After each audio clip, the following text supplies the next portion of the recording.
Hi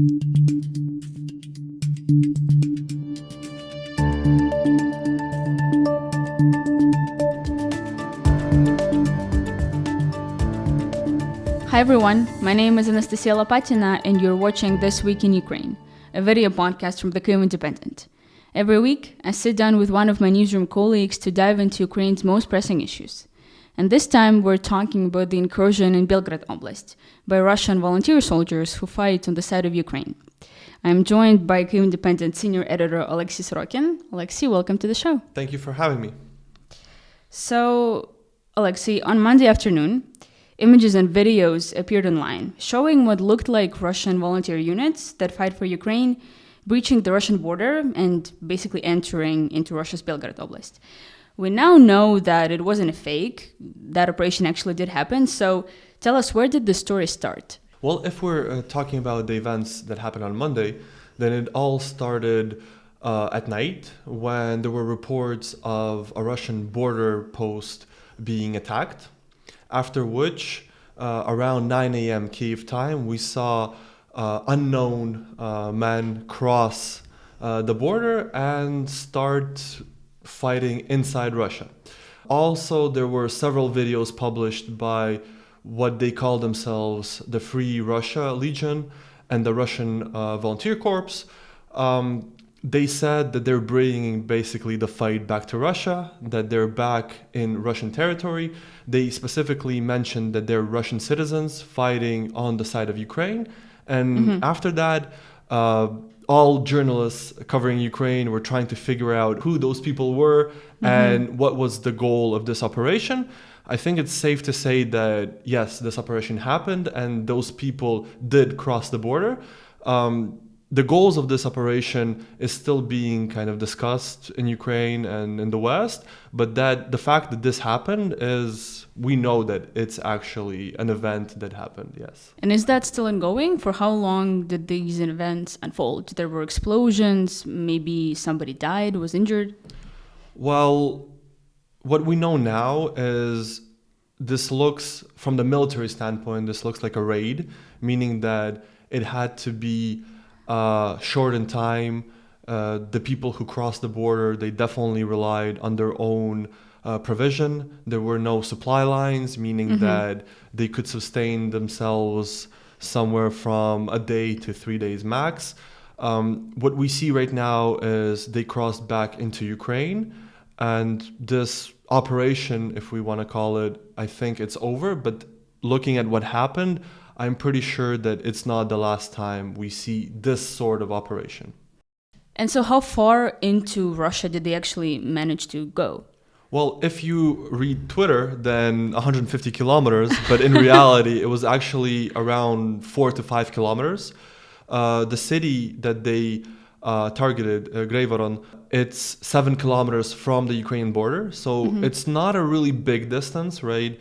And for example, Russian officials were saying that when they tried to defend why Russia wasn't prepared, they said that those incursions were actually really close to the border, meaning that the border defenses were even located deeper into Russia, which is obviously absurd, but this gives you a picture that it was a really little small incursion, a really like local raid, I would say. You've mentioned the two Russian volunteer units that are fighting for Ukraine. So tell us a bit more about these units. Who are these people and when did these units originate? Well, the fun fact here is that we know little about them. Right now, the big debate is, are they actually military units, or they're more used by Ukraine as this kind of PR campaign, I would say. Because if we're talking about the Belarus Kolinovsky regiment, or the two Chechen battalions, the Dudaev one and Sheikh Mansour one, right? We know for a fact they exist. We know that they fight. We know where they fight. We know their commanders. And so it's established, capable military formation, right? With these two, we have little information. We know that they have some people with Russian passports that fight for Ukraine. We don't know if they're actually organized, if they perform operations independently, or they are actually part of, for example, the International Legion, right? So there's little information. We know some people, but we have no information about what operations they took part in. I would say the fact that the Legion is better known because it's part of the International Legion, and we know that they fought with the International Legion both in Kyiv Oblast and in the east. But if it's a separate unit or what's actually their structure, we have limited information, unfortunately. And so what was Ukraine's reaction to what happened? Did the Ukrainian government claim responsibility? Well, obviously, whatever happens in Russia, the Ukrainian government will never take responsibility. Right. It just happens that Russians started fighting Russians in Russia, right. Defending Russian people, yeah? So the fact here is that obviously this operation wouldn't be possible without Ukrainian government or Ukrainian special forces knowing about it, right?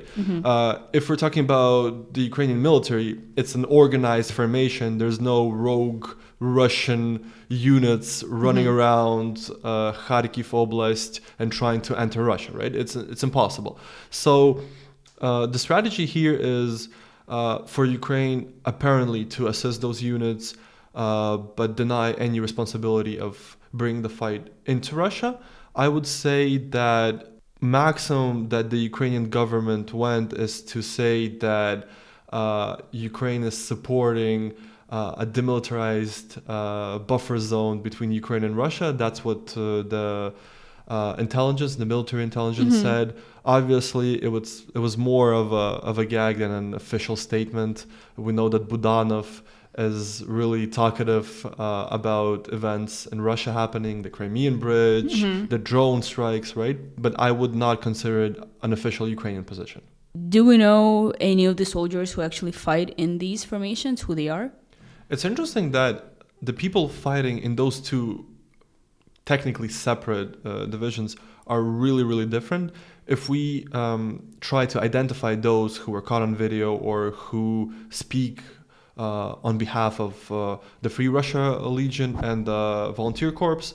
With the Legion, it's how they say it, that it's both Russians who fought for Ukraine for a period of time, for 8-9 years, and also Russian soldiers who deliberately surrendered and are now fighting for Ukraine. We don't have proof of that, but we know that at least some part of those who fight for this legion, if it actually exists, but those people who are appearing on video are Russians who either fought for Ukraine for a long time or those Russians who were in Russia prior to February 24th and then ended up in Ukraine. If we're talking about the corps, then it's a bit different. We saw a lot of Russian far rights fighting for Ukraine and joining this volunteer corps. I would say that a lot of those who appeared in this raid and who said they represent the corps are well-known far rights. Especially, we can say that their leader, Nikitin, is a pretty well-known, established far-right individual, both in Russia and Ukraine, and he lived in Western Europe for a long time. So obviously, the reputation and kind of the background of some of those people is questionable. I think that on the Ukrainian side, Ukraine right now is using any help it can get. And if this serves a purpose in this war, I think I think this is the military intelligence who's in charge of this operation. I think they're eager to close their eyes on some of the cases that happened before the war, if this helps right now. You mentioned that this operation was probably the job of GUR, Ukraine's defense intelligence. But we've seen that on social media and just in the public discussion, not a lot of people understand who these formations actually answer to. Are they part of GUR? Are they part of Ukraine's armed forces? How structured they are? Do we know anything about this? Well, I think it's important to understand that there's no rogue units in Ukraine. Obviously, if there are people with guns fighting in Ukraine, then they are subjected to either the defense intelligence or the National Guard or the armed forces. There is no rogue Russian units running around.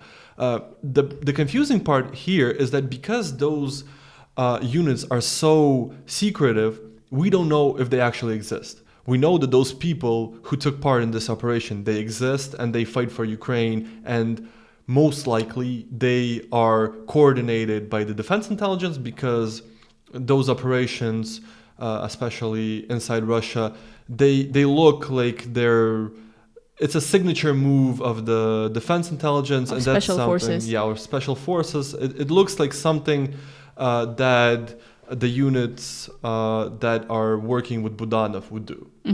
We don't have proof that it's Budanov, but again, the first one to comment on this was Budanov and the spokesperson of the defense intelligence. So we kind of assumed that they are behind this, right?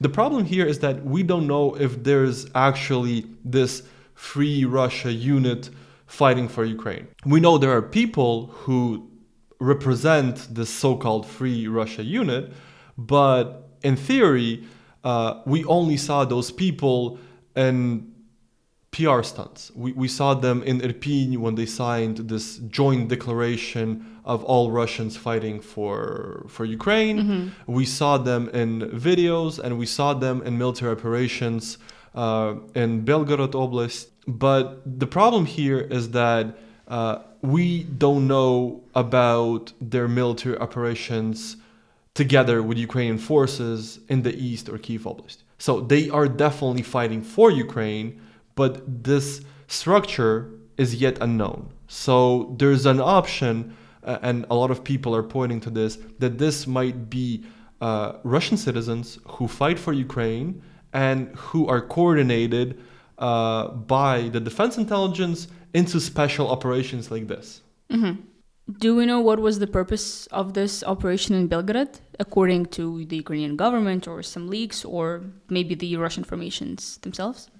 Well, according to the Legion itself, they decided to bring the war back home. They are Russian citizens who launched an uprising against Putin. Then the GUR's spokesperson said that Ukraine is trying to create a safe zone for civilians near the Ukrainian border. Then one of the Legion spokesperson said that the goal was to liberate people in Belgorod Oblast, that they called them to liberate them. Obviously, all of those explanations are not true. They're made for the public, for Twitter memes, I would say. The real reason, there's actually two answers to this question. One is, why does this Legion need this operation? Well, now everybody talks about this Legion. Now they are well known. They conducted a really successful operation in terms of public recognition. Now the world media will talk that there's Russians who are fighting the Russian regime, that they are capable of launching attacks inside Russia. And also for them, they saw that they can actually perform those kind of operations. So I would say this was more of a public stunt, but a really successful one. For Ukraine, this explanation also works, but for Ukraine, it's also important to see the limitations of Russian defenses. For them, trying to spread out Russian forces is the primary goal. Right now, I'm pretty sure that Russia will need to fortify the border, bring some troops from the east into mainland Russia. Also, Ukraine, we know, has forces on the border that are superior in numbers than the Russian forces.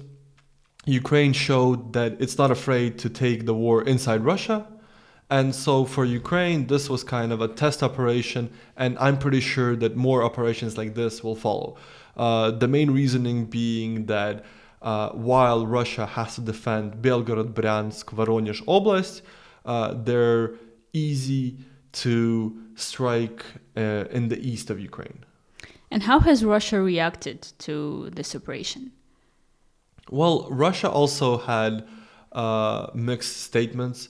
The most public figure who made multiple statements was the Belgorod governor, who at some point even proclaimed the counter-terrorist operation in the region.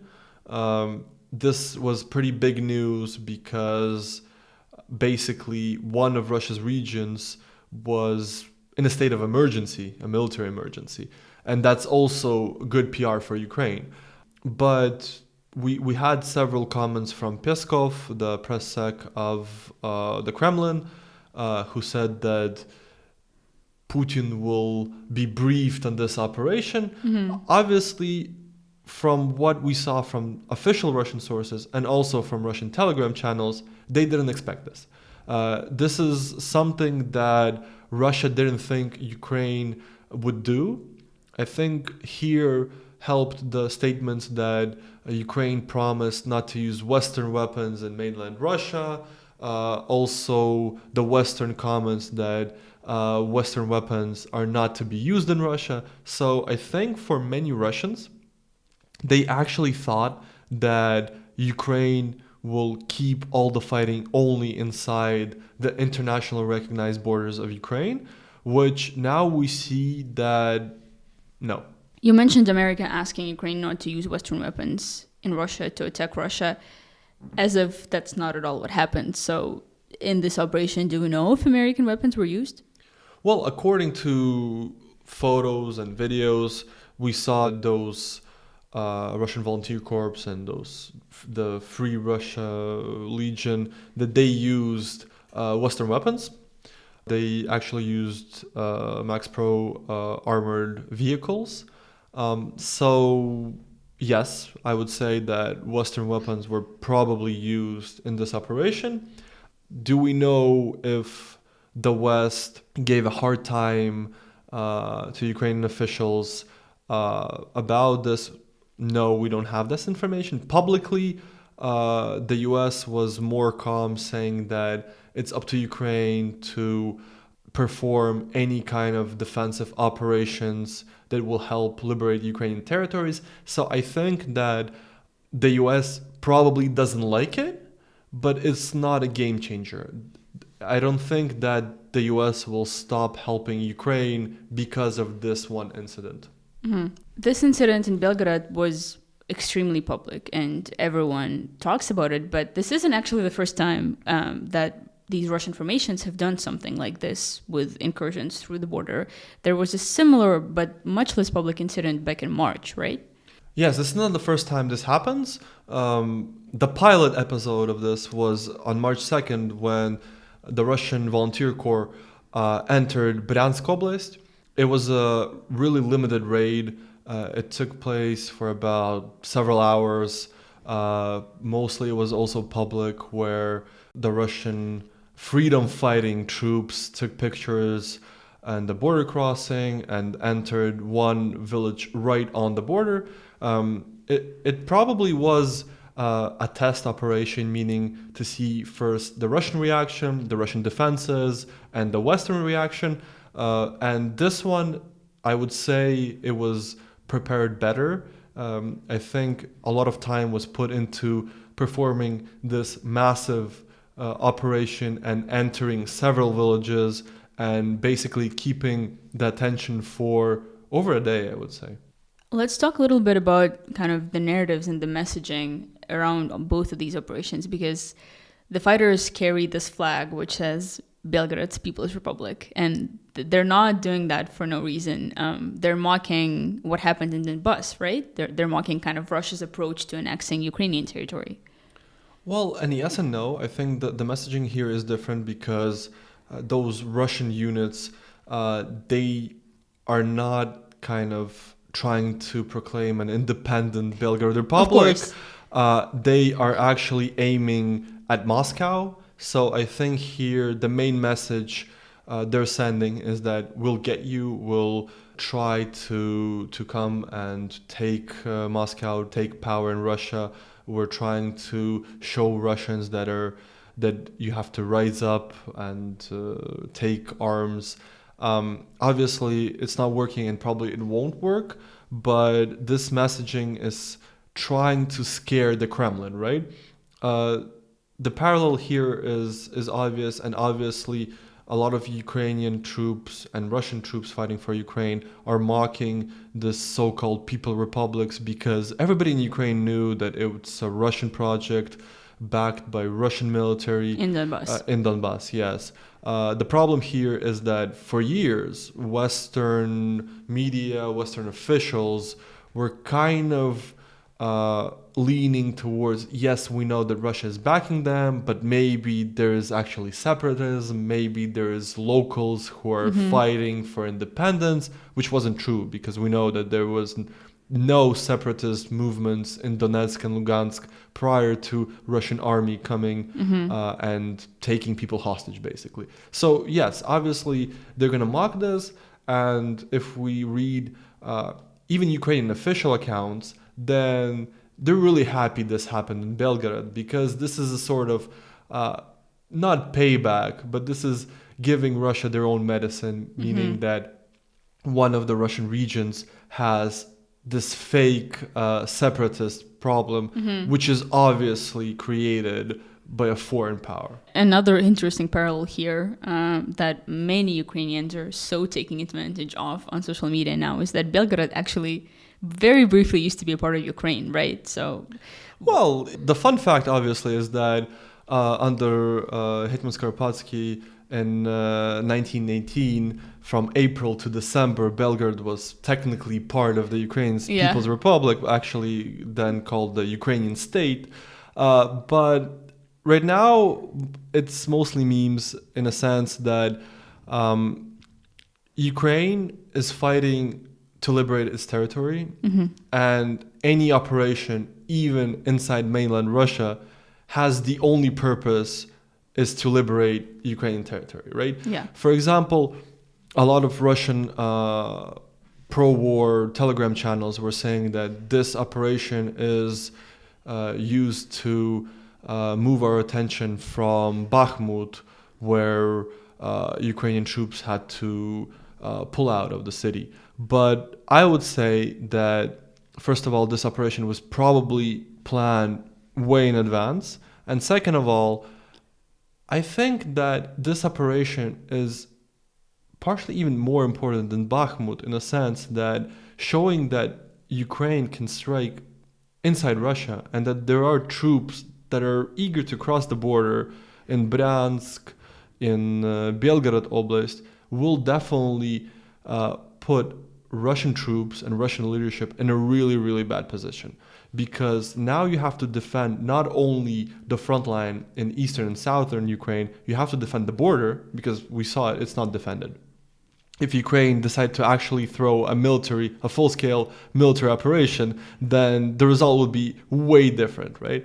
So they have to spread the troops, they have to defend the whole front line, and they also know that Ukraine doesn't have any basically territories that it won't strike. That Ukraine is eager to strike both the occupied regions of Donetsk, Luhansk, Zaporizhia, Kherson, and Crimea, and they're willing to strike mainland Russia to force Russia to move its troops out of the occupied regions. Hey, it's me, your host. We've got an update. As we were recording this episode, our colleague, Asami Terajima, got on an overnight train to Kharkiv. She was going to a press conference with the soldiers of the Free Russia Legion and Russian Volunteer Corps. A big crowd of journalists were taken to an undisclosed location to chat with around 20 fighters, supposedly the ones who crossed into Belgorod just days ago. So here is Asami telling us what she has learned. So there were about 20 soldiers at the site. Only 2 of them were out to speak. One of them was Denis Kapustin, who introduced himself as the commander of the Russian Volunteer Corps. He said that him and his fighters were in Belgorod Oblast for about 24 hours. He said that they came back in the early hours of May 23rd. He claimed that there were only 2 light injuries, which seems pretty difficult to believe. He said that he had coordinated with the Ukrainian military, but there was no direct involvement from the Ukrainian side. He said that he received some medical assistance, so basically the soldiers who were wounded, he said that they were treated by with the help of Ukraine. He said that the demand among Russians to join the group has increased after what happened in Belgorod Oblast. He said that after Russia announced mobilization in September 2022, there were about 200 applicants a day, and he said that he's seeing a similar demand right now. And another fighter who was from the Free Russia Legion, and he goes by the codename Caesar. He said that he was expected to go deeper and deeper into Russia. He wants to take over the Kremlin and replace the regime with a government that is chosen by the Russian people so that people can express themselves freely. Both of them said that more incursions are expected inside Russia, but they didn't say where. They just said that the Russian-Ukrainian border is very long and it can basically happen anywhere, anytime.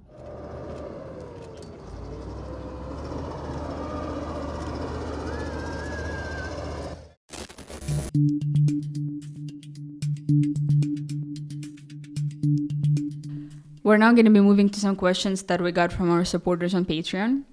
Our patrons get a chance to ask us questions before every single episode. They also get exclusive access to events such as thematic discussions with editors and more. It's really, really simple to get such access for as little as $5 a month. Just go to patreon.com/Kyiv Independent. So the first big question was, do you think that the attack upon Belgorod is overall a positive event for the war because it shows Russia's weakness and may cause unrest in Moscow? Or do you see this as a net negative effect because the Kremlin will now use this as an excuse for Russia being the victim and cause more missile strikes against Ukrainian civilians? I think the event is definitely positive because Russia is already using this narrative that it's fighting against Ukraine, NATO, and everyone, and that Russia is a fort under siege, right? So they don't need an event in Belgorod to prop up their propaganda. Why positive is because now Russia knows that Ukraine can strike wherever. It has to put more forces into its defense lines. And also now Ukraine was able to test this operation, and in the future Ukraine knows that there's more ways to strike Russia. I'm pretty sure that this is not the last operation, and the next operation would definitely be more troops would be involved, and it would definitely up the scale. Another question that we got was, in terms of structure and function, are the Russian Volunteer Corps and the Freedom of Russia Legion organized in much the same way as, say, the Wagner Group in general terms? What level of coordination or interaction is there between these two formations and armed forces of Ukraine? Does Ukraine provide them with any supplies or munitions, or are they self-supplied? Obviously, it's not Wagner. The key difference here is that in Ukraine, all units are subordinate to an official military branch. It's either the National Guard, the Armed Forces, or the Defense Intelligence, right? So there are no PMCs or private military companies? There's no private military companies. All the arms and ammo that they have is provided by Ukraine. They don't go on a scavenger hunt for tanks. And some reports were saying that they went into Belgorod to take Russian tanks. No, everything they have is provided by Ukraine. And obviously we know that despite what Ukraine says, this operation is sanctioned by Ukraine and fully coordinated with one of Ukraine's military branches. A third question is this operation likely just to be a distraction, or is it possible that this is a beginning of civil unrest in Russia? I don't believe in civil unrest in Russia. I think it's a distraction, and this raid had several purposes. One of them is obviously meant as a public stunt to force Russia to pay attention to its own territories, to make them fear civil unrest, to military uprisings and so on. Unfortunately, I don't believe in Russians, and I don't see any way that this operation, 5 to 7 kilometers inside Russia on the border, can lead to any major rifts in Moscow. Well, Oleksiy, thank you so much for joining us. This was really interesting. Thank you for having me.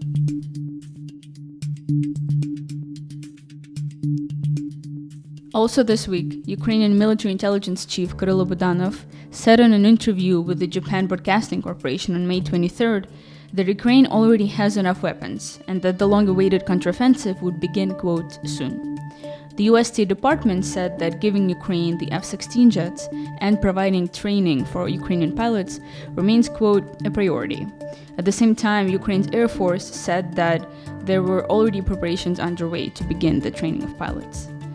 And the Institute for the Study of War reported that Ukraine's general staff didn't mention the fighting in Bakhmut in its evening briefing on May 23rd for the first time since last December.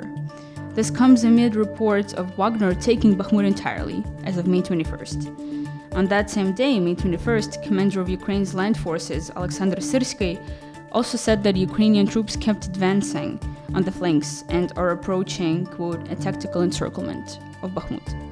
You can find our show on YouTube and all audio platforms every Friday morning. If you liked this episode, please subscribe to us and like our content wherever you're listening to this podcast. Please consider supporting the Kyiv Independent on Patreon at patreon.com/Kyiv Independent and follow us on social media on Facebook, Instagram, and Twitter. We'll be back next week. Thank you for watching.